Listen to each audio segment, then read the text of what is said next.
Estamos de volta com mais um TV Câmara Entrevista e hoje a gente conversa sobre o que é essa tal de escola sem partido. Sobre esse tema e a favor dele está conosco o Tomás Barbosa e contra essa ideologia está o Dario Bueno, que é ex-vereador e está me falando aqui que ele não é contra, ele só foi contra esse título Escola Sem Partido. Por que você é contra esse título, Dario? Conta pra gente assim com mais detalhes, porque depois que a gente conversou no intervalo eu estou entendendo agora o seu ponto de vista, eu quero que você explique para a população por que do título.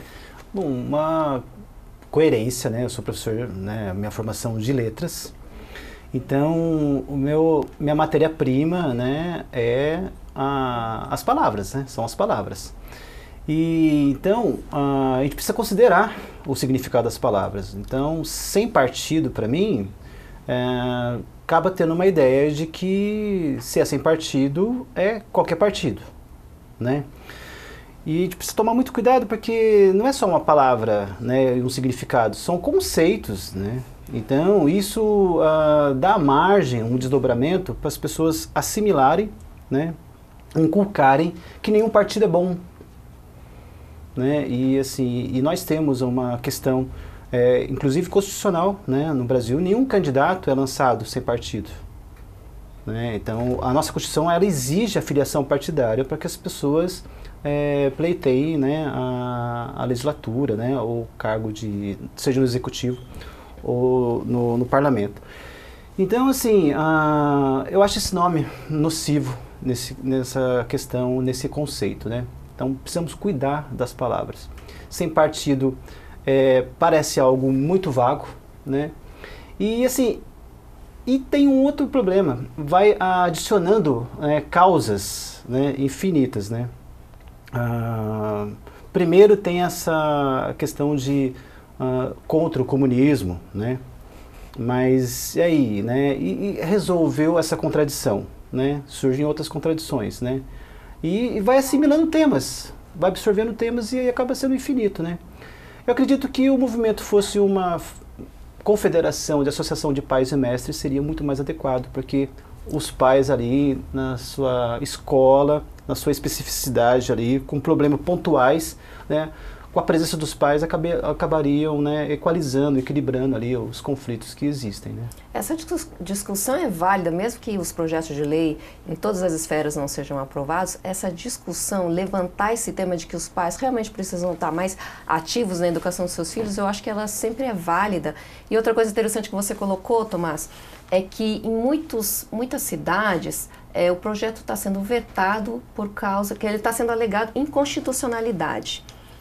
Em que nível, como assim inconstitucional? O que é isso? Tá, antes eu concordo com o vereador Burro até certo ponto, que às vezes para algumas pessoas que não compreendam bem o nome, possa aparecer uma forma de não auxiliar ou de não fomentar a cidadania, a democracia, porque há uma ideia de que uma escola sem partido talvez seja assim, não pode entrar aqui, não tem discussão de partido, ou você não pode ter pessoalmente, individualmente o partido. Não é isso. A gente acredita que o professor ele possa ter suas convicções políticas, ideológicas e partidárias, mas fora do ambiente escolar, e que isso não seja passado de uma forma dogmática para o aluno. Essa é a nossa preocupação. E talvez o nome não seja o mais adequado. Eu gosto do nome, né? Mas entendo a preocupação do vereador Burro. Mas o importante é o projeto. O que o projeto traz é a importância da gente combater essa doutrinação ideológica e preservar a educação familiar, preservar a crença e a educação moral que você deseja dar para os seus filhos. Acho que essa é a grande preocupação do projeto. Seja uma educação religiosa, não seja uma educação religiosa, ou seja, preservar ambos os aspectos, né? E você disse que não é inconstitucional. Certo. Não é inconstitucional, Cibele. Há uma controvérsia sobre isso, respeito àqueles que pensam o contrário, mas a gente sabe que a nossa Constituição é um bocado confusa, até porque ela é bastante inchada, então você consegue várias interpretações de um mesmo ponto. Isso é um defeito da nossa Constituição que a gente pode discutir em um outro momento. Quanto ao projeto Escola Sem Partido, Em algumas cidades que ele vem sendo aprovado, ou mesmo antes de ser aprovado, quando passa por comissões de Constituição e Justiça, ou quando chega na Procuradoria da Câmara Municipal ou do município, costuma-se falar que ele é inconstitucional. Acontece que, além de nós termos alguns pareceres, inclusive de juristas importantes, renomados, como Ives Granda Martins, que acredita que o projeto é constitucional, e ele parte da premissa de que o projeto é constitucional porque ele não atinge ou não conflitua com a legislação nacional, com o que o MEC fala sobre como devem ser as diretrizes da educação de base, né?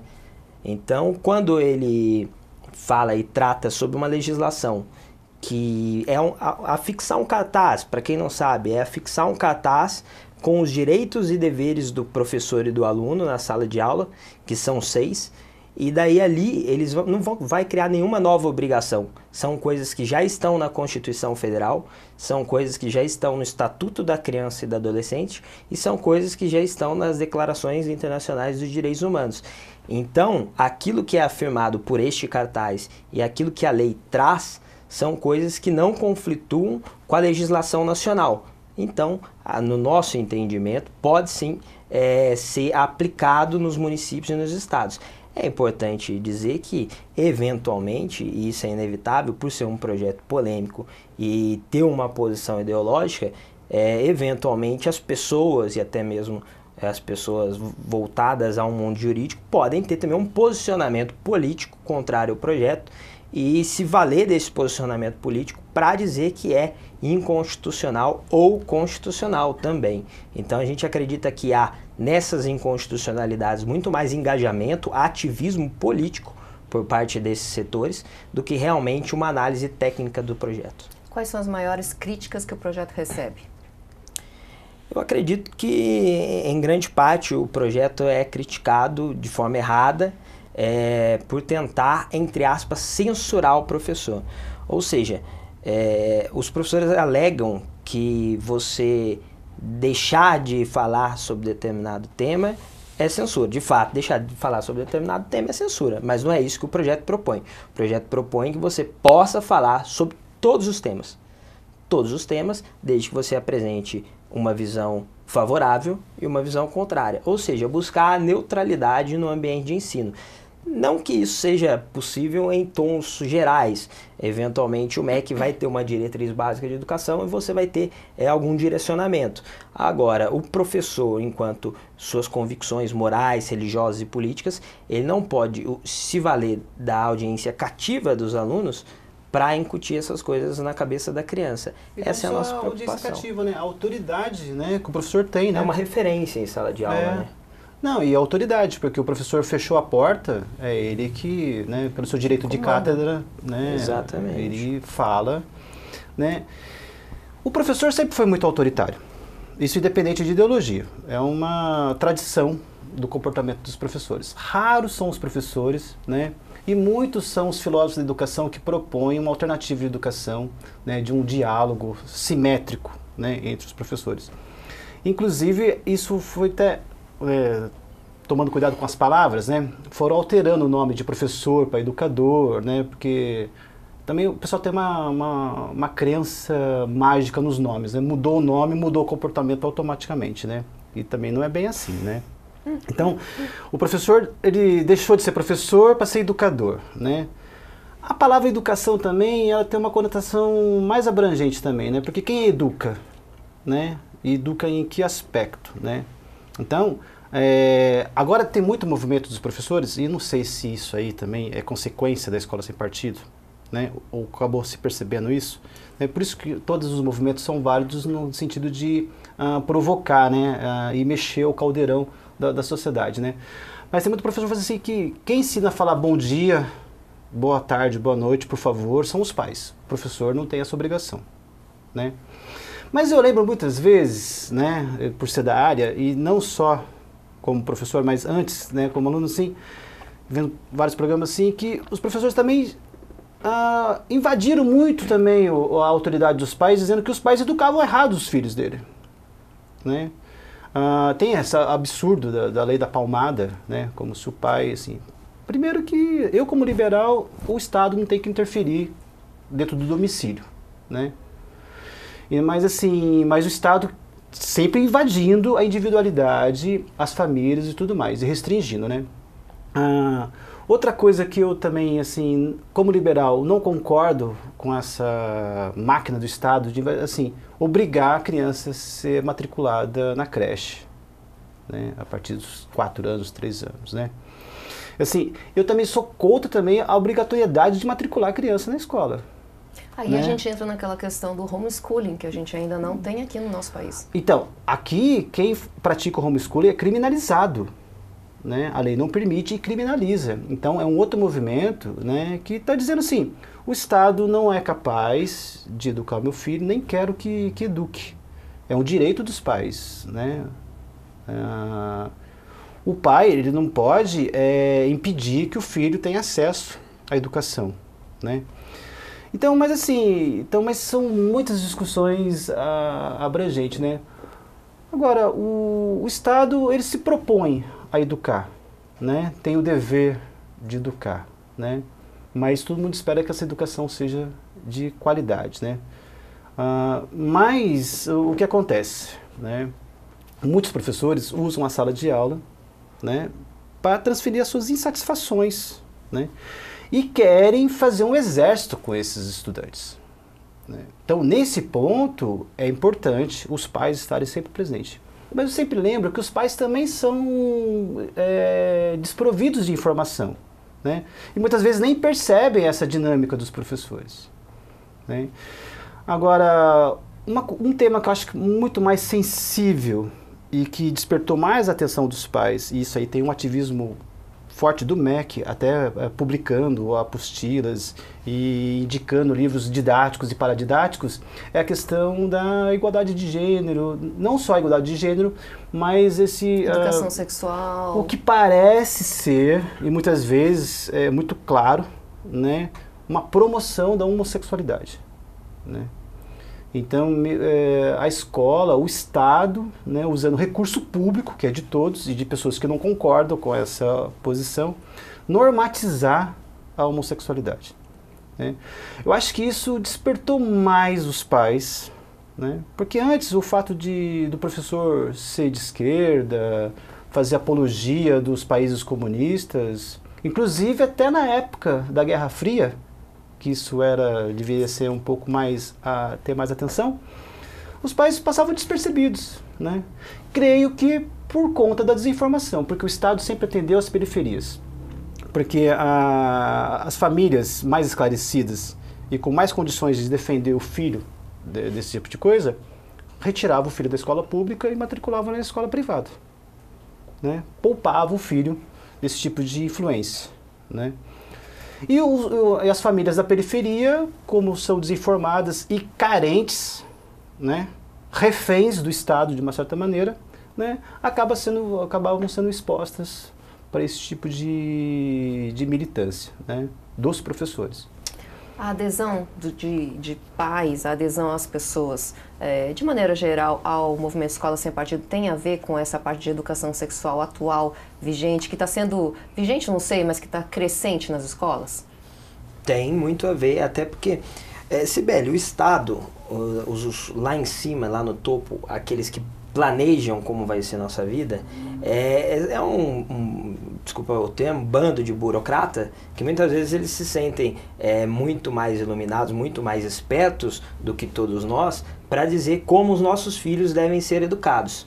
Então eles vão lá, eles têm uma ideia de que é importante debater, digamos, diversidade sexual ou mesmo educação sexual nas escolas, porque eventualmente isso vai tornar um adulto teses, né? São teses que eventualmente podem estar certas ou talvez não. Mas eles, como grandes iluminados que são, eles acreditam que através do MEC eles podem organizar a nossa educação e dar a educação que eles acreditam ser a melhor para o seu filho. E daí a gente percebe que muitas vezes isso não funciona na prática. Então o pai, ele quer resguardar o direito de dar a educação que ele achar adequada. Quer dizer, a escola vai falar com o meu filho sobre educação sexual com quantos anos? Com 9? Com 10? Às vezes o pai quer falar mais tarde. Ou às vezes o pai quer falar mais cedo. Cada pai tem uma forma de educar seu filho nesse aspecto. Às vezes o pai tem numa crença religiosa, no qual ele quer ensinar o filho dele a manter a virgindade, né, enfim. Enquanto a escola está falando de camisinha, falando de métodos contraceptivos.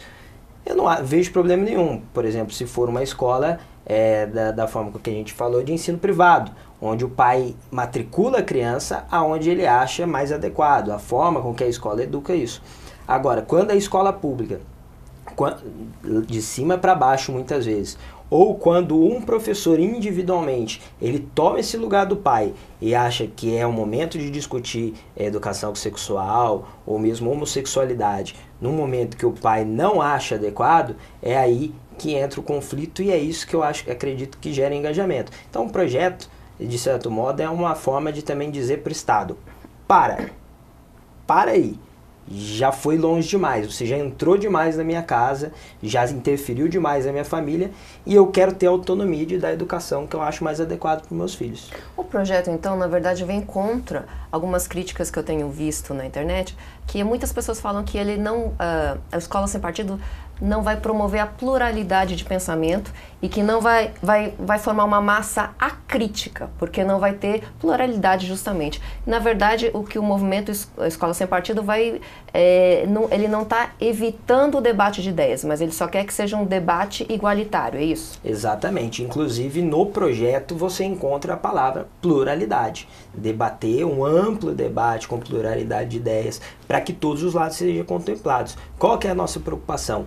Quando o professor tem suas convicções particulares, ideológicas, partidárias, morais, eventualmente ele pode se valer disso, e até por uma convicção, como a gente já comentou, até bem intencionada, para educar, como o vereador Burro falou, o filho para determinada circunstância. A gente acredita que alguns aspectos da educação da criança são atribuição da família. Então aí, por mais que tenha que haver o debate, e é importante que haja, que a gente não perca na escola, jamais perca na escola essa forma de debate democrático, e acho até que não é nem a questão de perder, é a questão de recuperar, porque há muito tempo que esse debate não é feito de forma realmente plural. Você vê no ensino superior, os debates como o que estão ocorrendo aqui, muitas vezes em faculdades federais, etc., são feitas por pessoas dos mesmos partidos, do mesmo espectro. O próprio Enem, ele tem um direcionamento ideológico, né? Inclusive tem um pessoal que diz assim, eu não vou esquerdar só para passar no Enem. Exatamente, o cara quer falar, sobretudo no momento que a gente teve 13 anos de um partido de esquerda no poder, você tinha, eventualmente, as pessoas que estavam organizando a educação mais alinhadas a esse partido. Isso se refletia nas provas, no direcionamento do ensino, etc. Então, a nossa preocupação é justamente essa, que haja esse espaço para que as famílias possam dizer até onde é o limite do Estado na educação do seu filho. Né? Ok. Alguma coisa mais, Dário? É muito importante tomar cuidado, né? Porque, assim, por mais que a gente pretenda defender a pluralidade, né? Pluralidade de ideias, está sempre direcionando para uma ideia, né? Então, as palavras elas precisam ser confirmadas pelas ações, né? A República Popular Democrática da Coreia do Norte, né, mostra, né, que uma distância do discurso e das palavras e do comportamento, né? Lá na Coreia do Norte você é obrigado a ser feliz, né? E eu entendo a democracia como o direito de viver contrariado, né? Assim, eu não vou sorrir para aquilo que eu não concordo, né? E vou lutar para que aquilo que eu não concorde perca espaço, perca força, para que eu possa preencher com as ideias que eu afirmo, né? Mas só existe direito com a luta pelo direito. Então, assim, a participação, a presença é muito importante. E essa presença tem que ser esclarecida. O professor, né, a sociedade precisa lembrar, o professor ele tem um espaço de poder e um conforto nesse poder. O professor, muitas vezes, ele vai subornar o aluno, assim, ó, você vai ter uma nota melhor se você disser aquilo que eu concorde, que eu acredite, né? Então, assim, a gente tem que tomar muito cuidado com isso. Agora, o professor também ele é um aparelho do Estado, uma ferramenta do Estado, e também de movimentos que querem sabotar esse Estado, né? Então, assim, a população mais carente é a mais penalizada. porque a população privilegiada economicamente e já com uma informação, né, retira o filho da escola pública e coloca na escola particular com aquela ideologia que ele concorda, né? Mas paga o preço de ser bitributado, né? Porque ele sustenta a escola particular do filho Sim. e a escola pública, né? Mas assim, tem que ter um avanço. Eu só não concordo com essa ideia de sem partido, né? Porque é filosoficamente impossível a pessoa não ter partido, né? E também não pode confundir partido, assim, eu prefiro uma ideologia ou outra de agremiações e siglas partidárias, né? Porque as siglas partidárias são efêmeras, né? O que era PMDB agora virou MDB, o que era PFL virou Democratas, o que era PTN virou Podemos. O que era oposição, você já não sabe mais se é. Então essa sopa de letrinhas sempre foi nauseante, né, para todo mundo e sempre cumpriu o papel de desinformar, né?